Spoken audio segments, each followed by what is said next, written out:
Welcome to Chapter 3, Financial Analysis. This chapter focuses on ratio analysis, or the 13 ratios, as an overall package used to evaluate any firm. While you need to be familiar with the calculations and meaning of each ratio, the primary emphasis is on the interrelationship between these ratios. In Chapter 3, we will discuss the importance of ratio analysis, the use of ratios as a measurement tool, a system called the DuPont Analysis System.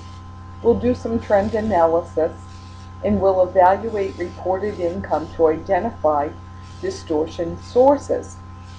One of the important things to realize about ratio analysis is that it gives you that comparative analysis without numbers in themselves, without anything to compare to, don't tell us a story. So ratio analysis is like painting a picture. One ratio might be the color, does not reveal much by itself, but when several ratios are taken together, the analyst gets a better picture of the firm, and ratio analysis provides a basis for evaluating the performance of the firm and facilities comparison with other firms using data from sources such as Dun & Bradstreet, Standard & Poor's, Value Line Investment Survey, etc. So those are some valuable companies to be aware of.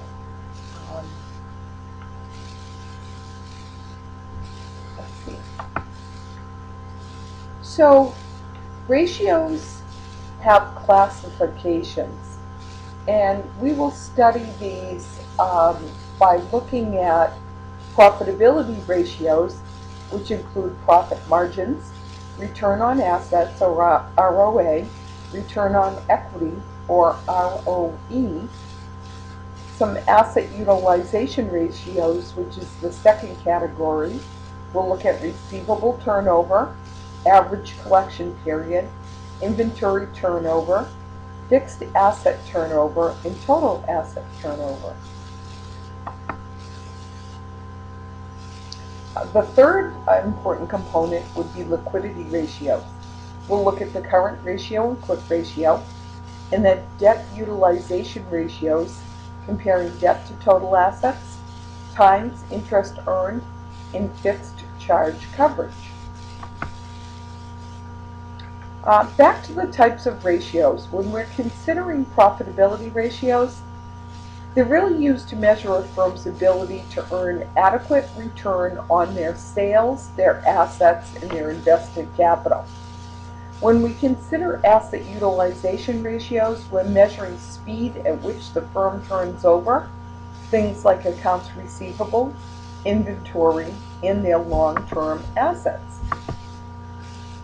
The third category, liquidity ratios, emphasizes the firm's ability to pay off short-term obligations as they come due. And lastly, the debt utilization ratios estimate overall debt position of the firm and evaluate, in light of its asset base, the earning power of the firm.